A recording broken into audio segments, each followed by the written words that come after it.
are the best starter Pokemon of every type. And by every type, I mean the 3 types, grass, fire, and water. If you want to include electric, it's Pikachu, because there's not a lot of competition. So good morning everybody, good morning, it's JPR, and today we're going to be breaking down the VGC and singles formats to find who is the overall best starter Pokemon of every type. Because both formats are valid, it doesn't matter which one you play, so please don't fight in the comments, guys, it's Christmas, come on. And a sprinkle of main story viability might be added in here or there in case I need a tiebreaker. So, with that being said, let's get into it.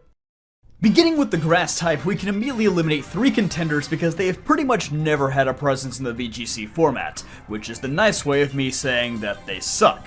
Those 3 Pokemon are Meganium, I know, shocker, Torterra, who isn't great in either, and Sceptile, who only really saw usage when its Mega Evolution was around, and way back in Gen 3 singles when Leaf Blade was still a special move.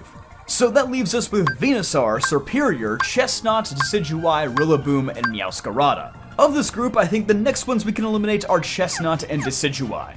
While both have seen an uptick in usage in VGC Regulation H, they are both still certainly the least used of these 6 Pokemon. Decidueye also kinda cheated, only its Hisuian form has been getting usage. Who said you were allowed to bring an extra form in here, Buster? Well, I guess I did, because we have some more coming up. And then there were 4, so let's discuss each one's pros and cons. Venusaur is one of the better grass starters for the main campaign. It defeats a decent amount of Kanto gym leaders, and its poison typing makes it a lot tankier than most grass types of today. Venusaur also boasted a Mega Evolution and a highly viable Gigantamax form in Gen 8. And that is what we call Kanto privilege. Venusaur has also had a pretty solid presence both in singles and doubles for its incredibly long 26-year history, which is wildly impressive for a Gen 1 Pokemon. However, Venusaur notably fell off in Gen 9 without access to its old forms, and it seems like its age is finally catching up with it. Serperior, on the other hand, has aged like a fine wine. This Pokemon was incredibly garbage in Gen 5, in singles, in doubles, in the main campaign, in literally every area this Pokemon was just not good. Except for the design, I've always loved the design. But ever since Gen 6, when its hidden ability Contrary was unlocked, Serperior has been a staple in the higher tiers of competitive play. Even with a relatively small offensive move pool, Serperior has only ever really needed Leaf Storm to deal damage. And although it no longer has access to Hidden Power Fire, Serperior and Terastallization go together like peanut butter and jelly, Batman and Robin, Yoshi and Tax Fraud.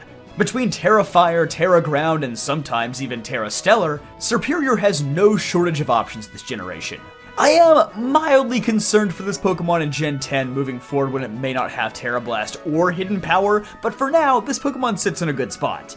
The biggest con on Serperior's resume is its lack of VGC success.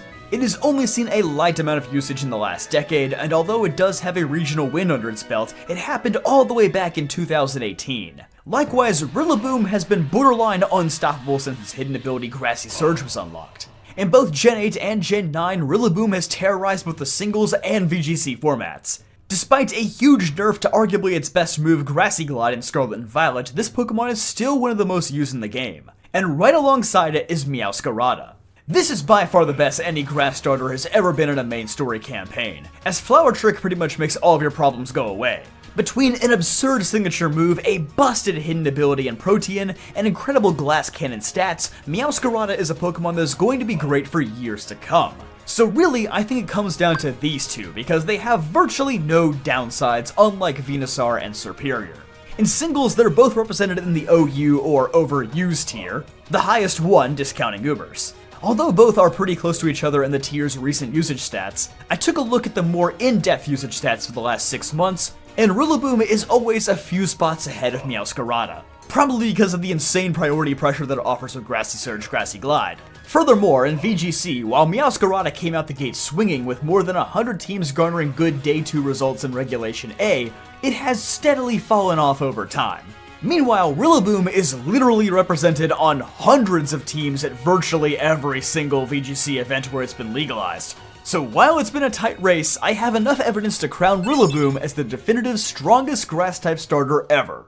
Moving on to fire types, we can only eliminate 2 from contention right off the bat, Emboar and Delphox. Neither of these guys have ever seen widespread VGC usage, and neither of these Pokemon have ever cracked the UU tier in singles, so they're out, sorry. Moving up the ladder, the next one I'm eliminating is Typhlosion. Its Hisuian form has seen a decent amount of Regulation H usage, but the original Jotonian form has never had a lot going for it, And in singles, it hasn't been a high tier Pokemon since Ruby and Sapphire, so it's been a minute. Next up, as much as it pains me to eliminate one of my all-time favorites, I'm ruling out Skeledirge. It's a really good Pokemon, but is already seeing dwindling VGC usage and has dropped from OU to UU in singles recently. It's solid, just not game-changing. And the same can be said for Infernape. While it's a fantastic single-player Pokemon in both competitive formats, it has been steadily sliding down the tier list for some time. It's just not been able to keep up with power creep. So if you're keeping track, we're left with Charizard, Blaziken, Incineroar, and Cinderace. Man, all 4 of these are great for totally different reasons, so let's break it down. Charizard has certainly had a turbulent competitive history. On the single side, it was terrible in Gen 1, became really good in Gens 2 and 3, sucked in Gens 4 and 5 because oof, Stealth Rocks, became really good again in Gens 6 and 7 when its Mega Evolutions were around, and then quickly dropped off the face of the planet once they were phased out. In VGC, Mega Charizard Y saw radical success in VGC 2015 and 2018, with it being the primary drought user for most of those years. And Gigantamax Charizard saw tons of usage in the 2022 format, with it having access to one of the best G-Max moves in the game, G-Max Wildfire. And it just so happened to be the perfect teammate for Groudon in the Sword and Shield era. It even finished 2nd place in Worlds 2022, but like Venusaur, Gen 9 has not been kind to Charizard, and you're unlikely to see it in any form of Scarlet and Violet competition. Blaziken of course holds the honor of being the first starter Pokemon banned to the Ubers tier in singles when it was given Speed Boost in Gen 5, and it stayed that way all the way until Gen 8, holding the record for longest banned starter Pokemon. And its Mega Evolution was just the same thing but better. However, Blaziken has suffered some nerfs in recent years. It lost its Mega Evolution in Gen 8, obviously, just like every other Pokemon that had a Mega.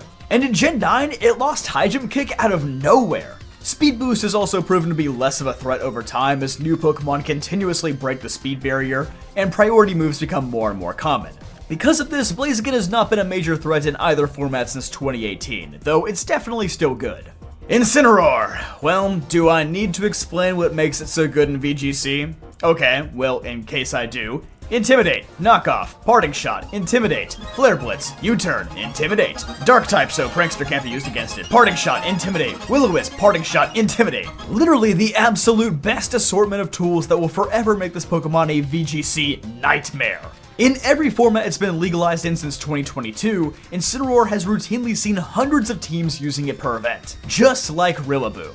But what makes this competition so much more interesting is how lacking Incineroar is in the singles format. Incineroar has always been a surprisingly mid Pokemon in singles, mostly because its support tools aren't as effective in that format. It gets walled out by tons of common bulky water types, and the moment it loses heavy duty boots, it has to worry about Stealth Rocks, limiting its role as a supporting Pokemon. Its low speed stat also means it has a hard time stopping sweepers, especially those that are special attackers since it can't use Will-O-Wisp to stop them.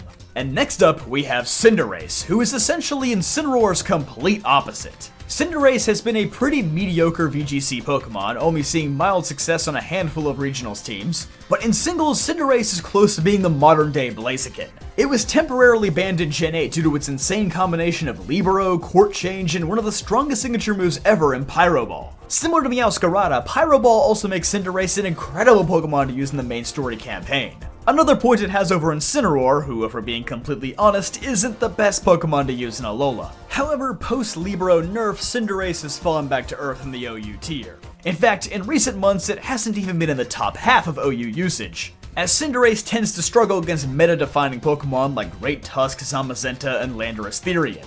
While this has been an incredibly tight race, unfortunately for Gen 8, I don't think they're repeating, as I believe overall Cinderace falls to Incineroar. Incineroar is simply too dominant in its respective field to overlook, and while Cinderace temporarily experienced some of that dominance in singles, it hasn't been able to keep it up for as long as Incineroar continues to do in VGC.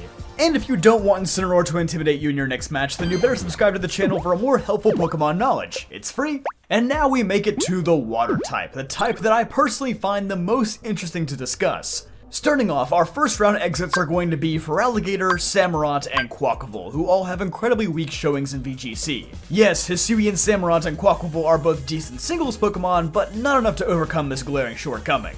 Also, like every other starter that received a Hisuian form, the OG Samurott just wasn't really any good in any competitive category. Next, I believe I'm going to eliminate Inteleon. It had a briefly good stint in VGC 2020 with it having access to Haze to eliminate stat changes, and Snipe Shot with Scope Lens let this Pokemon do massive single target damage. But people quickly found out that this Pokemon just gets walled out by the way too common threats like Amoonguss, Primarina, and others. And furthermore, this Pokemon has just always been bad in singles. Unfortunately, despite having really good Glass Cannon stats similar to a Greninja, Cinderace, or Meowscarada, Inteleon just lacks the move pool to do widespread damage. Blastoise, Swampert, and Empoleon are the next 3 to go. These guys all sort of tell a similar story.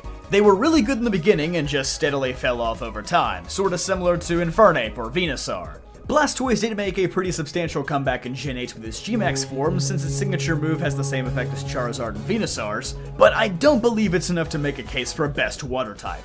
So we're down to our final 2, Greninja versus Primarina. Right off the bat, Greninja has an incredible flaw in its resume, and that is that this Pokemon is virtually unrepresented in VGC.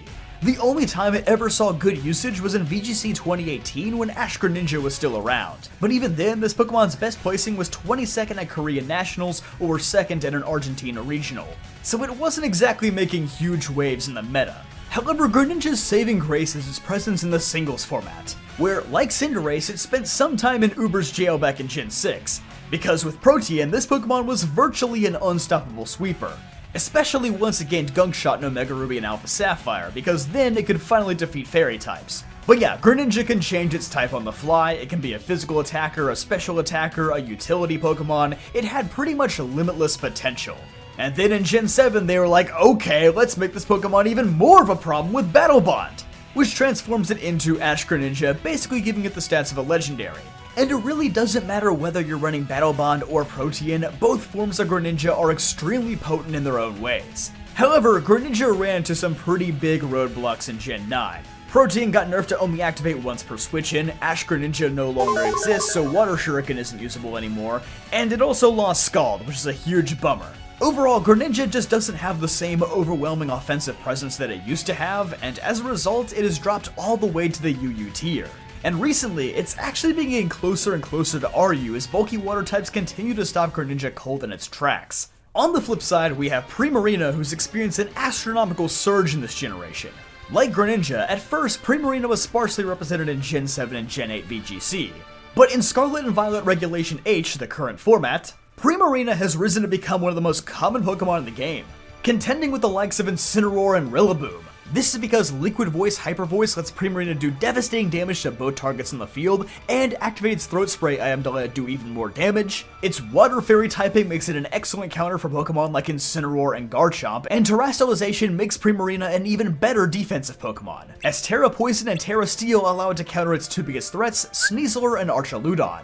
That's not to mention that in general, Water Fairy is considered one of the best typings in the game, regardless of the format. Single player campaign? It's busted. Singles? Broken. Doubles? Absurd. In singles, Calm Mind just boosts Primarina's offensive and defensive prowess to new levels, and Psychic Noise and Hyper Voice are both great attacks that hit through substitutes and shut down other walls. In fact, for most of 2024, Primarina has been ranked as a top 20 Pokemon in the OU tier, which means this Pokemon is incredibly consistent on both sides of the meta. And while Greninja might be decent for a main story playthrough, Primarina may just be one of the best Pokemon overall for a Sun and Moon or Ultra Sun and Ultra Moon playthrough, which is another point in its favor. I believe this is definitely the most competitive race between the 3 types, as history would say Greninja, but recency says Primarina.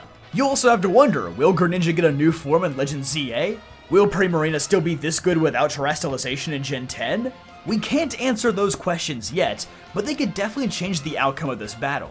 However, I'm a very what have you done for me lately kind of guy, and for that reason, combined with Primarina's versatility in all aspects of the game, main story, single battles, and VGC, have led me to the conclusion that Primarina is the best water-type starter Pokemon out there. And so those are the best starters of all 3 types. I hope you enjoyed this video. If you did, then be sure to leave a like, subscribe for more videos just like this one, and I'll see you guys next time.